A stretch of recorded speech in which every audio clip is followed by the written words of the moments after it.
Dominique Kennedy. Well, welcome to the podcast. Thank you so much for having me, Michael. It's very good to have you. So, just to go through some of your bio information for people that don't uh, don't know you yet. So, you're from Tampa originally. Went to high school down there and uh, migrated slightly north to Florida State in Tallahassee to go to college. And you did your speech language pathology. Was it master's program there in Florida? Correct. And then you're an author as well. And so you've written four books, and one of them is called Stuttering. It's What You Think. And then the most recent one, I guess, is titled Reconciliation Through Conversation, Correct. which seems pretty important in this day and age for people to have good conversations and understand where each other's coming from and hopefully make some progress on some things. You live in Atlanta and you're in private practice there working as an SLP. And you recently started a publishing company. Uh, so that's seems like that'll give you a platform to you know meet authors and get some good books out there that I think obviously books are a big way historically that you know progress is made and that conversations are had and all that. Uh, Absolutely. so the and as you know, this is mainly a podcast on stuttering, stutter with confidence, as the name indicates. But the reconciliation through conversation, real quick. Like, what's the gist of that? If you had to sort of give a thesis of the book. Sure. Thank you for asking, Michael. So, Reconciliation Through Conversation, my latest publication, is I call it a playbook for facilitating conversation, for helping to guide conversation, especially conversations that may be deemed or considered uncomfortable for some. In the book, I address ways to approach conversation on cultural differences, just relationships in general. I go the parenting angle as well. We look at just a number of different relationship styles, even professional relationships. Being a speech language pathologist, when you're building rapport and doing intake and just developing a relationship with your clients, I think there are some really key and essential questions and ideas that should be addressed as you work through the therapeutic process, as you address the needs of your client. So, those are some things I also offer information on in that particular publication. And I also actually give a lot of resources in the book for podcasts to consider listening to, other books to reference as you're just really navigating this whole area of just the conversations that really need to be had, especially now. Hmm. That all sounds very very necessary, and I don't. Um, seems like there aren't too many people talking about sort of the art of conversation, and and this is old school stuff, right? I mean, it goes back, you know, at least to the ancient Greeks, but probably long before that, in many cultures around the world, and we've sort of, I don't know, it seems like we've lost some of this in recent years as we've all migrated onto social media and just the social media wars. And a lot of times it's like one or two lines. Well, you're an idiot. No, you're a total idiot. It's just Oh, goodness. not much nuance, right? And real conversations. I mean, you know, I think it's very easy on social media to just ignore any perspective that you don't agree with and surround yourself kind of in the echo chamber where you just hear from people that agree with you, and the only stuff you do hear from the other side is like the worst of the worst that they have, because that's what is being pushed on that, side of things. So it seems to be getting worse. I mean, yeah, I mean, I'm not the first to notice that, but it seems to be getting worse where nobody's hearing anybody anymore. I agree, Michael. You brought up some really great points. I do notice, you know, with the social media and being in a digital age, there's definitely a lot of great benefits to, opportunities to connect in that way, whether you are distant or, near or far. But I do notice this the dynamics, the climate and culture for how some individuals or even how some groups may use that particular tool. It's definitely something that we should pay very close attention to. I have young kids, so that's something we absolutely are mindful of as far as their access, if at all. We are kind of a family that is really particular about technology and social media access, and just that particular arena is very something we watch very closely for our family. But I definitely, see the benefits of just reaching out and connecting in a way, making networking opportunities happen in different ways. We were able to obviously here connect together today, even through this platform, but certainly just as you mentioned, the art of communication is something that we want to really make certain that is enforced. And I don't think we think about it in a way as an art, making sure that you're really aware of just the mechanics of conversation, not just the rules themselves for how to put a sentence together, but certainly just the social and cultural norms are very important to consider. Thinking about the other person's perspective and having a bit of empathy in your considerations for what is shared and what is received. So, just all those different factors when it comes to that, and just even just emotional intelligence as it relates to having a conversation is so essential and key. So these are definitely some of the points I try to drive home in the book as far as guiding those particular conversations and bringing about questions that can be asked of one another, but even questions we ask of ourselves. So I think it's important to, when we're entering the conversation, really reconciling within ourselves what we're bringing to the table, confronting those areas that we may need to dig a little deeper into before we even approach another person. So those are all areas I think are very much a part of, the conversational piece for Mm. sure. That makes total sense. And you mentioned emotional intelligence, and I know that's something that I've heard you speak about in the context of, um, well, that can also be beneficial both for people that stutter and for parents of kids that stutter. So, talk about, if you would, emotional intelligence. Like, what is it?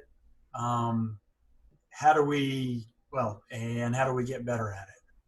Well, when I think about emotional intelligence, I take into account all those things you may think of when you think of mindfulness and thinking about perspective of another person, all the considerations that go into just social interactions. But first, knowing self and knowing how I perceive myself will in some way reflect upon how I present myself.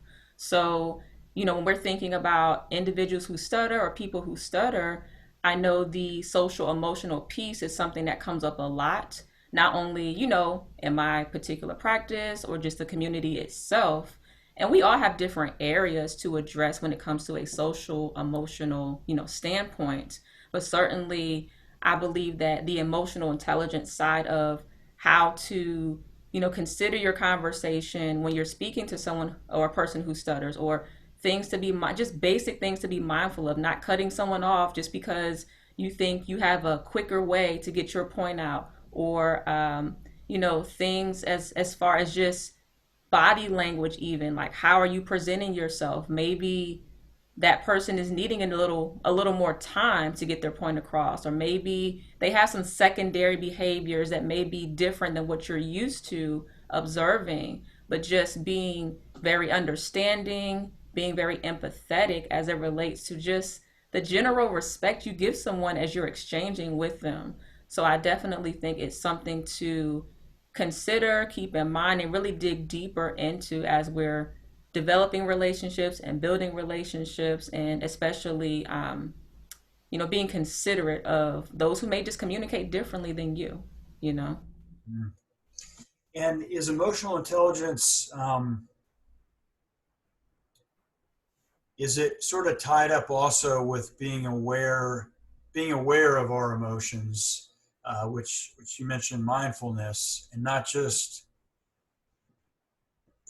because it's very tempting, and we all have experienced this much of our life probably, just being your thoughts and feelings, not even being aware that you're having them, just sort of being on the roller coaster of emotions and thoughts. And that mindfulness, the way I think about that from an analogy standpoint is almost like thoughts and emotions are like a rushing highway, just going back and forth, go, go, go. Who knows where the heck they come from? They just pop up and they can change quickly.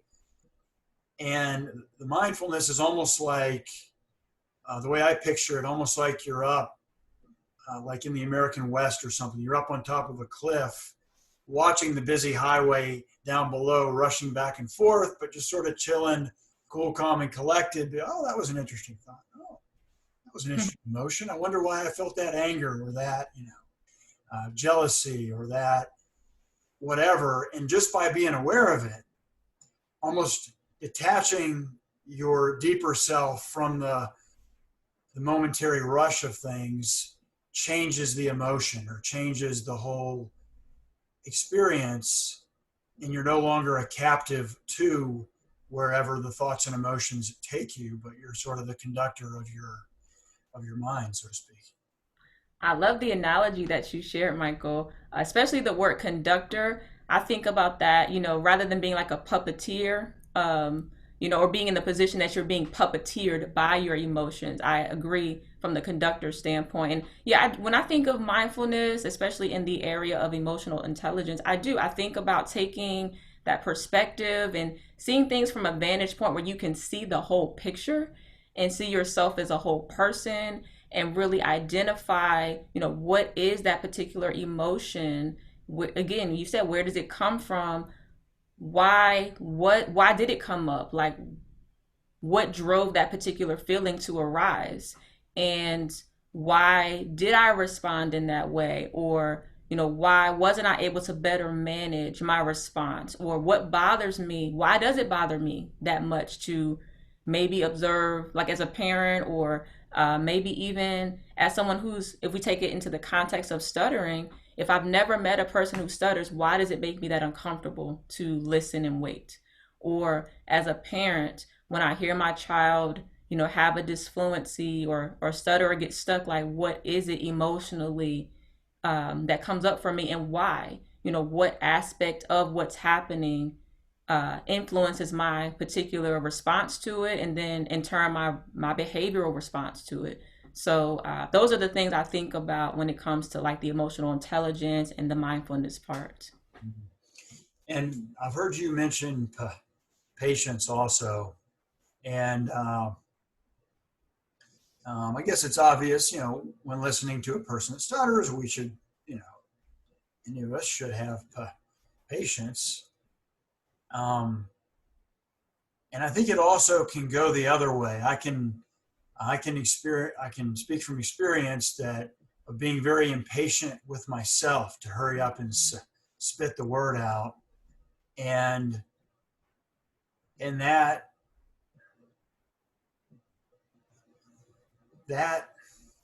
feeling of just wanting to for the words to just come out faster really can put an internal time pressure on us, and we can become our worst critic with that. I mean, a lot of people, especially once they get used to the rhythm of how you speak and they understand, okay, this is a person that stutters. When they get hung up on a word, just sit there and be patient. The word will come. So a lot of people will accept it, absolutely, if we keep speaking, if we give them a chance to.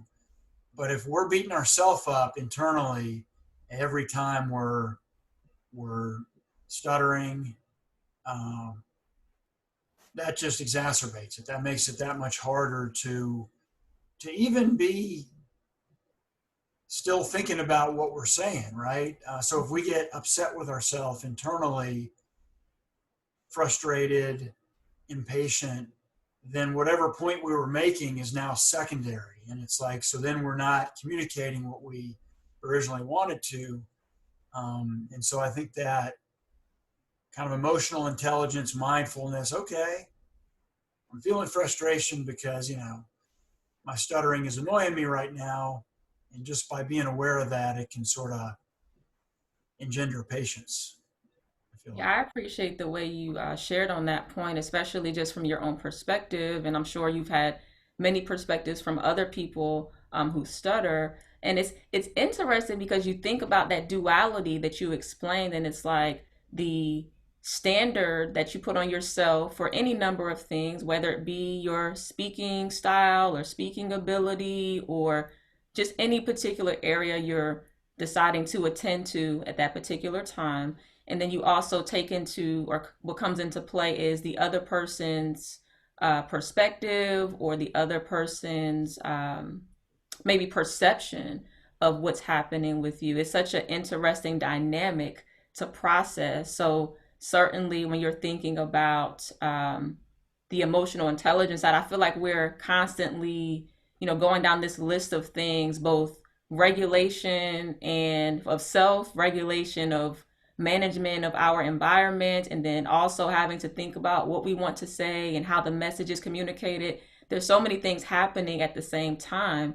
And, we could think that patience is very simple, to manage in the midst of all of those things, but I can certainly understand where the patience factor can just, the emotions can just go awry, if we don't manage it well. So it's certainly something to continue to focus in on, of course, and finding just ways to not even just self care, like finding ways to manage stress, finding ways to be gentle towards self, or finding ways to consider, okay, how do I perceive myself when I make a mistake or when I mess up, or whatever label you want to put on it. How you manage that in those situations will definitely play into not only your level of patience for yourself in the next situation, but even can transfer into the patience you exhibit toward other people. And sometimes we're more patient with other people than we are with ourselves. So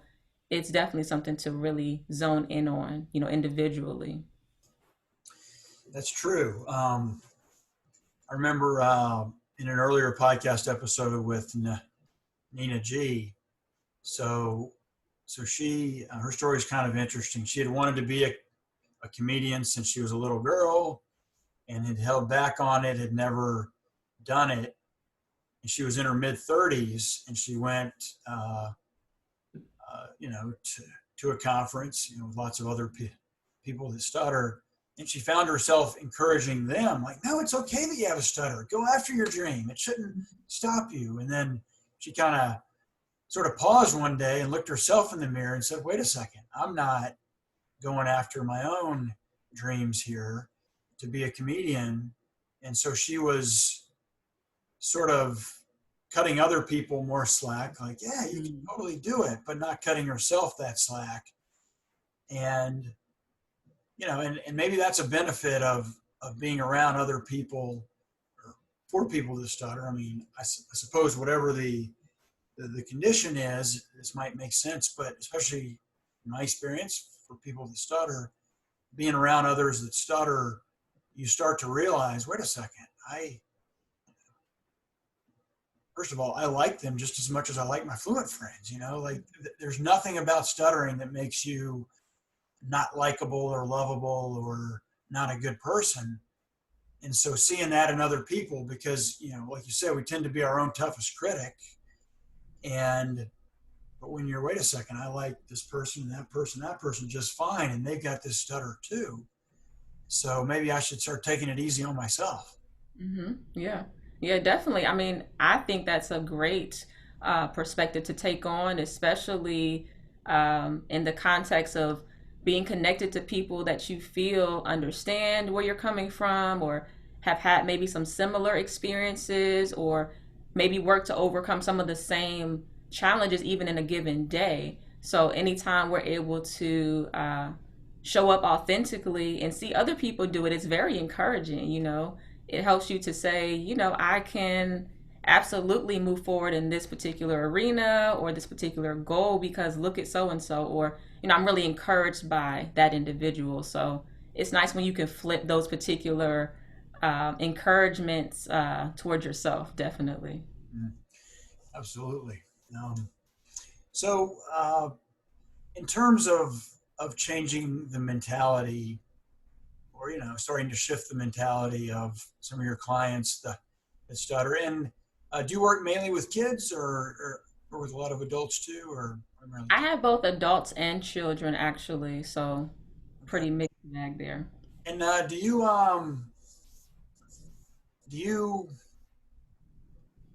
well, at what age? I would assume with like a 4 or 5 year old, you're probably not treating it exactly the same as maybe for a 10-year old. Uh, but at what age do you sort of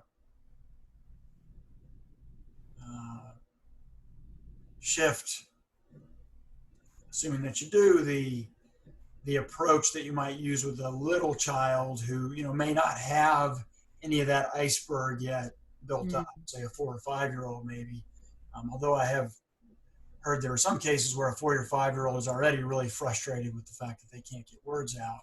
Mm. Um, but but I guess I'm asking: is there a different approach that you take for a small child to somebody who already has the iceberg developed, if you will, all the guilt, shame, all that kind of stuff?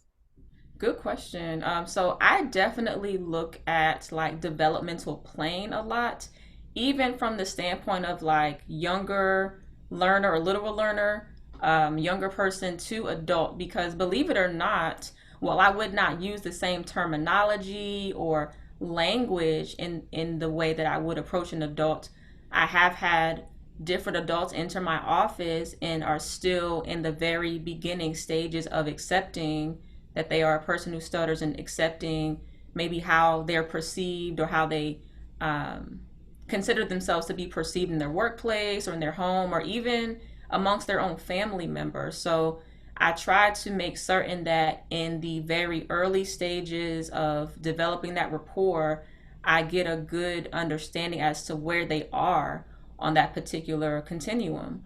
So I'll know how to approach and in what ways. I don't typically jump right into techniques, so to speak, or strategies until I'm very confident in how they are perceiving just their speaking status itself and what particular goals they have. What is your projected outcome in even participating in speech therapy?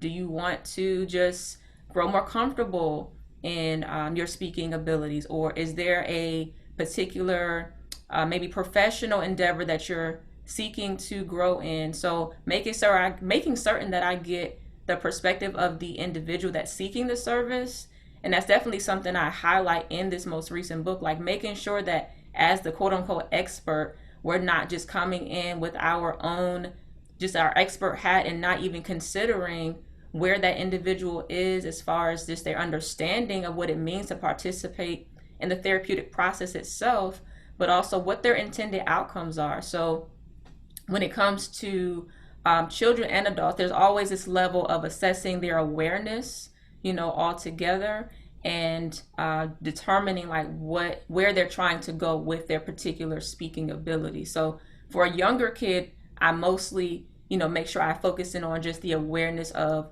speech mechanisms and how we use our voice to share our ideas in different ways, and different ways to help shape that so it's authentic to them even at the youngest age. You don't want to project anything, or you don't want to create anything that wasn't already there, but you want to make sure there's an awareness that they can have the buy-in for any age group as to what techniques are going to be used. So there's some similarity between like all age groups, but I definitely, of course, make it individualized as to what that individual person is seeking or intending to gain. And in terms of parents, because that can be really tricky territory, I would think, as an SLP, because the parents are bringing the child in because they've noticed, the child stuttering. And for most other conditions or challenges, you have kids, I have kids, our instinct is to want to fix whatever is wrong, right? And but stuttering's it's I don't know if I want to say it's unique, but it's not like most conditions in the sense, for instance, if you have a broken leg, well, you want to go get your leg fixed. Whatever's going on, most things you want to get it taken care of so that it's not a problem anymore, right? And that would be great if we could just wave the treatment wand and people didn't, stutter anymore the rest of their life, but that has proved elusive to be able to do, right? And Right. in some sense, by focusing on it, uh, it's almost, this might not be the best analogy, but it's almost like if you're a single person and you're just dying to be in a meaningful relationship, when you want something too much, when you're going for it too much, then you're less likely to get it. Or an athlete. I mean, if you step onto, you know, the baseball field and you are like, I'm never going to get out. I'm going to get a hit every time. Well, that's a great goal, but the best hitters in history are, not successful 7 out of 10 times when you step up to the plate. Um, so being okay with stuttering, it seems, is oftentimes needs to be the first step so that, accepting it. Look, I'm a person that stutters. It would be weird if I didn't have any speech blocks. So rather than waking up every morning just sort of hoping and praying that I have zero blocks that day, kind of embrace it. Yeah, bring on whatever may come, and I'm gonna still say what I want to say. I'm still gonna be me, and sort of building that internal rock or self love, whatever you want to call it, first. And I like to use that analogy. If you think of a real iceberg in the ocean, right, where most of it's below the surface, if you melt that portion that's below the surface, that little portion above the surface is going to have a much tougher time staying above the surface. Um, Mm-hmm. Whereas I think historically, a lot of, and this is not to blame anybody because people didn't know exactly what to do, but a lot of SLPs historically, and some of this is just lack of experience, right? There's so many things you guys are trained to treat. And so every SLP is not going to be an expert on stuttering. That's just the nature of it. But in focusing first on the 10% above the surface, there was an old school mentality. Well, if you just take care of the stuttering above the surface, everything else will just take care of itself. Mm-hmm. And maybe if you could just wave that wand and take care of the stuttering, maybe the rest of it would take care of itself. But that approach doesn't seem to work very often. So is that something that, well, and as you mentioned, you sort of hold off a lot of times to start on technique until you've gotten a handle on what's going on sort of internally and gotten the person to is it a level of self-acceptance or a level of, reduced frustration or angst or feelings of inferiority perhaps about their stutter. They think it's very natural to think that our stutter makes us far less of a person compared to who we would be if we didn't stutter. I mean, every person that stutters has had that thought, I think. I don't want to say every, but everyone I've met will say that we've spent some time in our life comparing ourselves to who we think we would be Mm. if we didn't have it.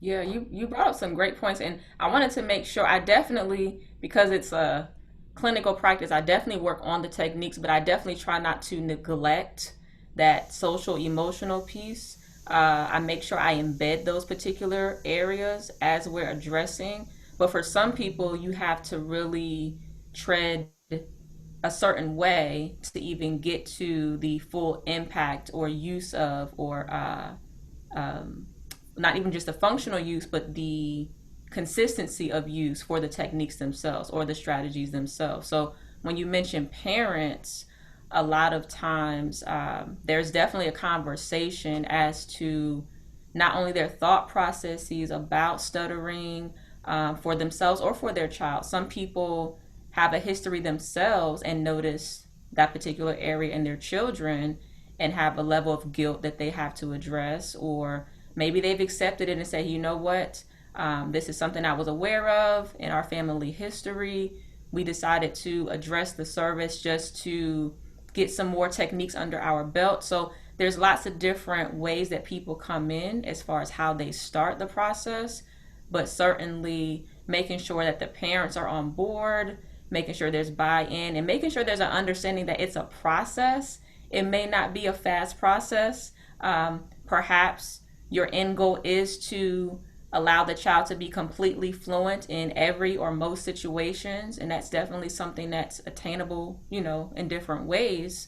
But I think the most important thing is to not only just acknowledge what's happening, assess the feelings around it, and also, learn the best ways to approach speaking situations. It may be just that it's easier for me to stutter through this versus completely eliminating it. So I think it's important to know like how you're coming in and what your end outcome is, especially when it comes to parents' expectations, and just knowing, just as you mentioned, the dynamic nature of stuttering from what I've experienced, not just clinically, but just building relationships with individuals one day to the next, one moment to the next.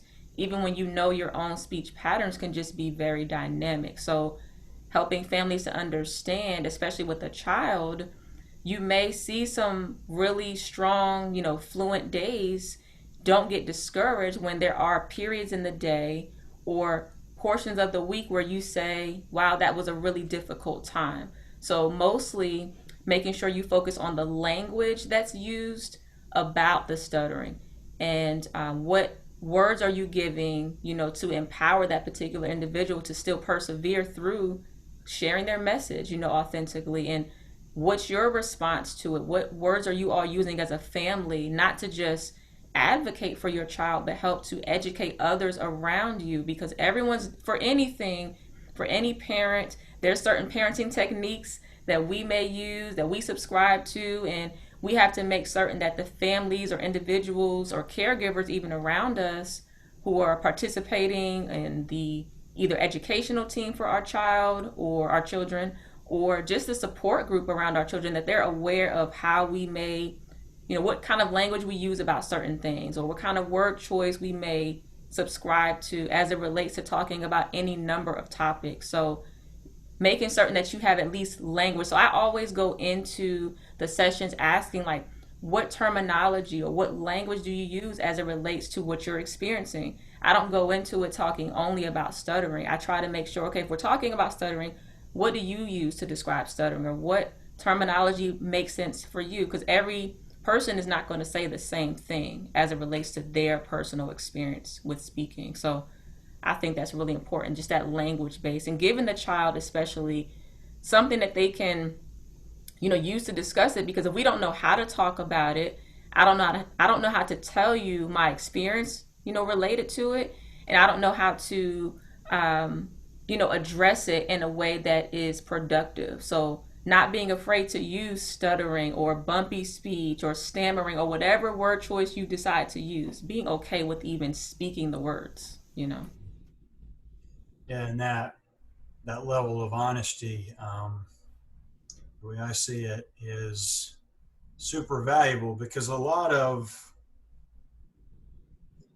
for myself, especially up through the end of high school, and a lot of folks that stutter that I talk to, it's a lot of the angst and the shame revolves around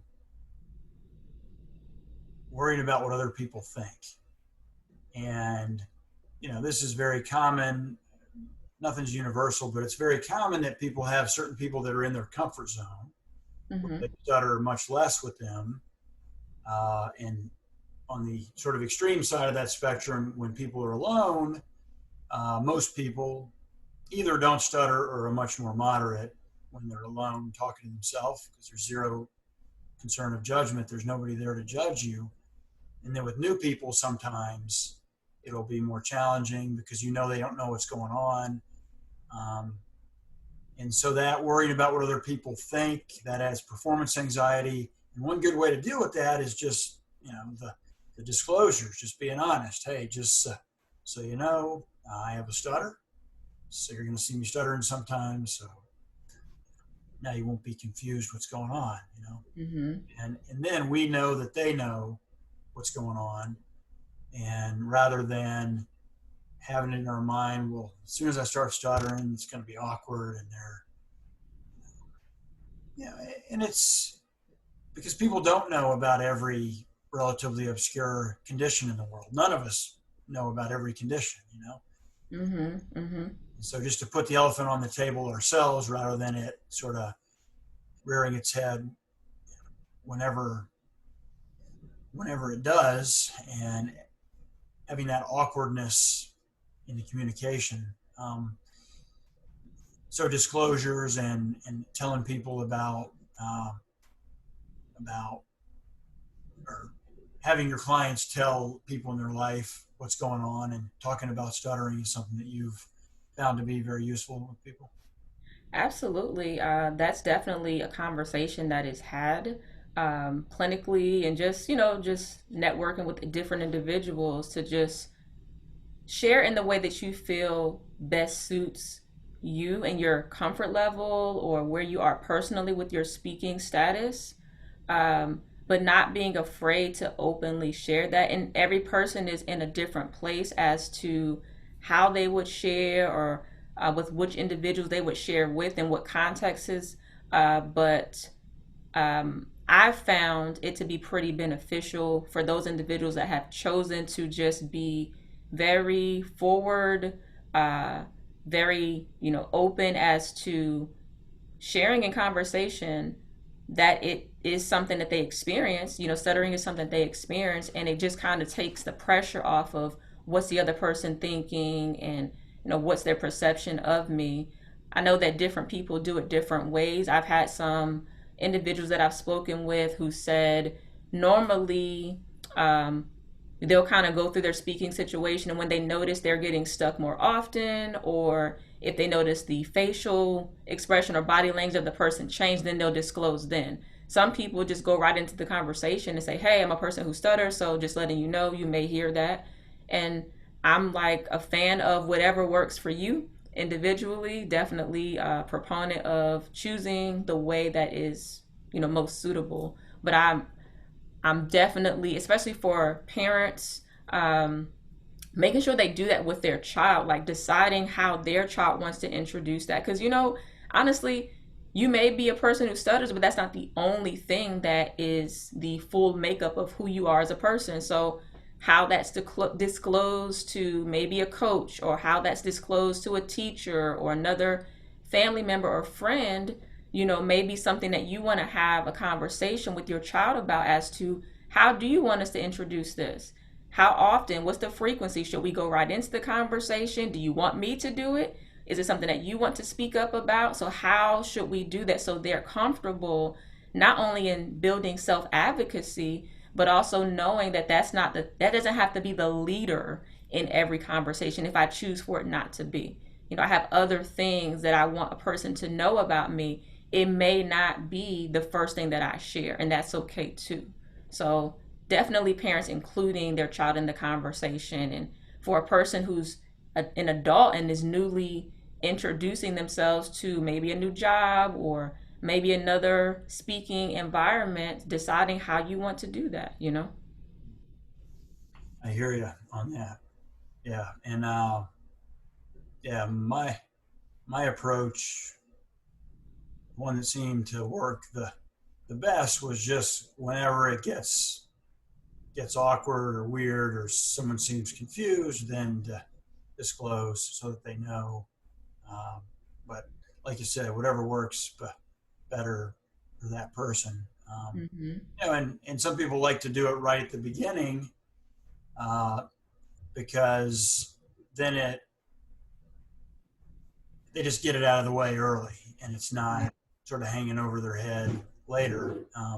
But I can definitely see that perspective, that if you do it right at the beginning, some people might feel like, well, that's the most important thing about me is that I stutter. That's why I'm starting with that, and that's not. I can see why some folks wouldn't want to take that approach, but whatever works for the individuals. So changing gears a little bit, I heard you mention that you had some challenging speaking experiences growing up. Um, Not that you had a stutter, but basically,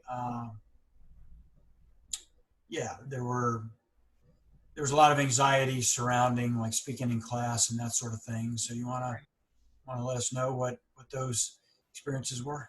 Definitely. And it's actually something I open my book up with. That first chapter talks very much about my personal speaking experiences. And it's kind of interesting. Like when you think about it in retrospect, it's like your process, and you talked about the vantage point, or we talked about the vantage point you may have of a situation. And even I may have shared before in another speaking opportunity, my mother and I, as this book Stuttering It's What You Think came out, we just had the conversation about my personal experience. And to be honest, she mentioned she didn't know how how difficult it was for me. I think I did a good job of kind of masking, or absorbing even the actual difficulty of it. And just kind of, I was kind of one of those people. I was like, I'll just, I'll manage it, I'll handle it, I can do it, I can handle this, because I was just kind of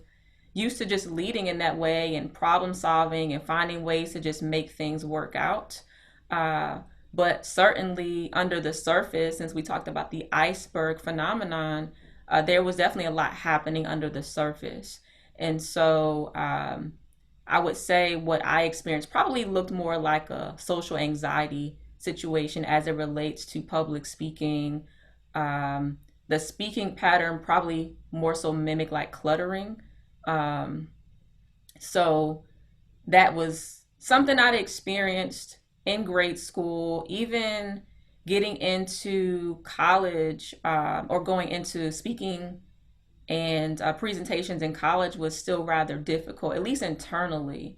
You want to present yourself a certain way when you have to do presentations for your uh, peers and for professors, and certainly being in school for speech language pathology, there's a lot of pressure to just be able to present yourself a certain way. At least that was my perception.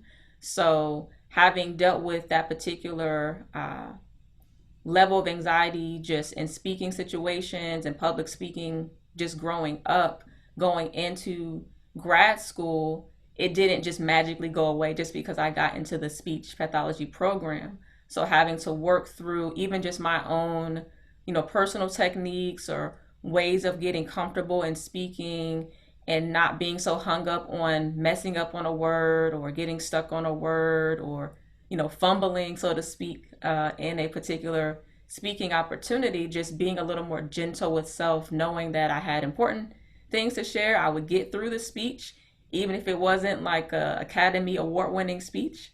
And, taking just opportunities to just really approach it differently, more so internally. Honestly, I feel like the skill was there. It was just my perception of how I presented myself in that area was just really not aligned, I would say, with where I could have the way I could have presented myself at that particular time. So that was my experience. Um, and the way you got beyond that was essentially just stop. Well, stop beating yourself up over every little stumble, and just go in and say, look, you know, I'm gonna explain what I know. It's gonna be fine, and just kind of be yourself and share what you know, and things will take care of themselves.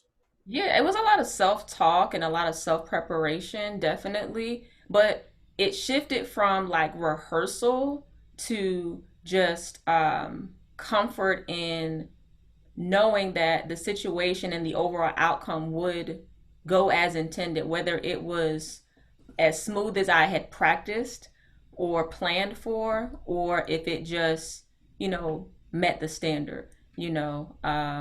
So definitely a lot of just reflective opportunities, introspective opportunities, and then still, taking on, I can't say that it was just that, really looking into some different ways to approach public speaking. So, thinking about just some general techniques, some general practices, and things that may, be skills to take on that would be helpful for me. So, kind of going at it from a practical side, but also um, considering my perspective on just myself in that particular arena. So, those two approaches together.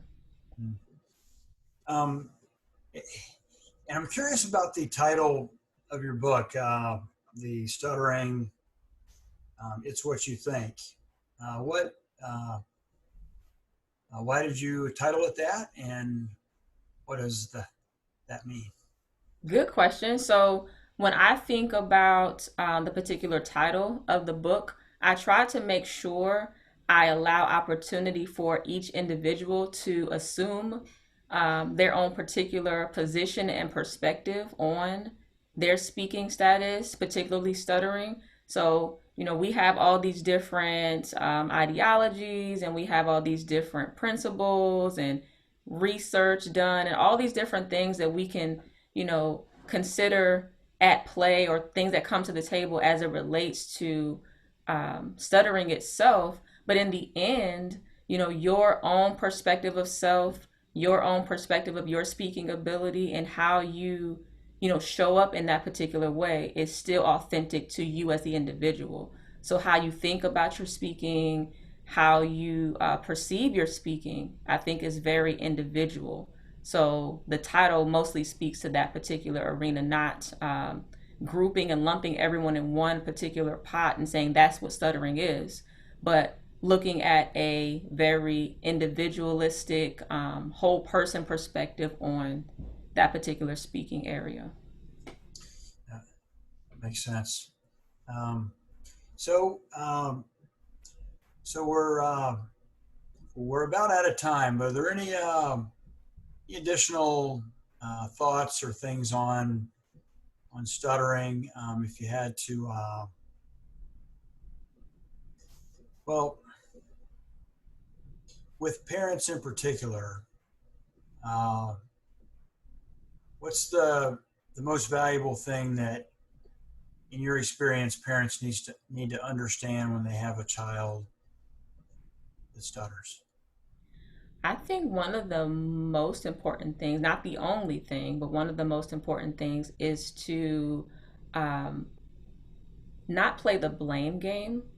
I think, and we mentioned, as a parent, you do want to fix things. You do want to be the fixer, the problem solver, the guide, the teacher.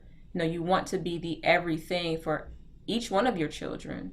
Um, so, as a parent, it's important to know that whether you have a history of stuttering on your side of the family, on your the other parent side of the family, it's it's not a situation that should be approached from a blaming or rejecting that individual, or even spending a lot of time on you know it was my fault kind of thing. Making sure that we, and I know there's, for some people, honestly, there's a grieving process of, this is what I expected to see, and what I intended did not show up in this way. I wasn't prepared. Maybe I thought about it. Maybe I was hoping, otherwise. But sometimes our intentions don't always match the current situation. But nonetheless, making sure you focus in on your child as a whole person,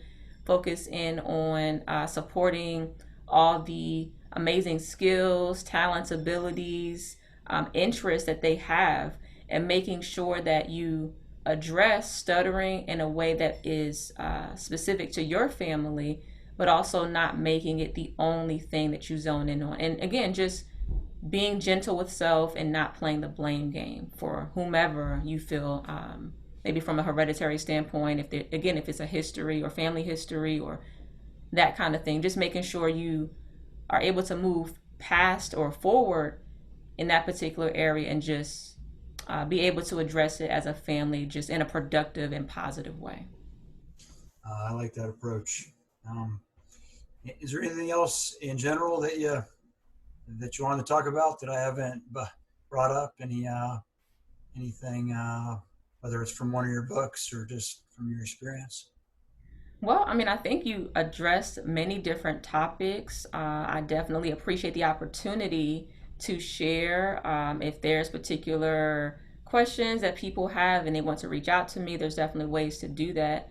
I do have a website. It's my first and last name, DominiqueKennedy.com, where I offer different services related to speech therapy and assessment, but also consult for other speaking opportunities and services. So I'm definitely open to building relationships in that regard and, supporting in any way that I can.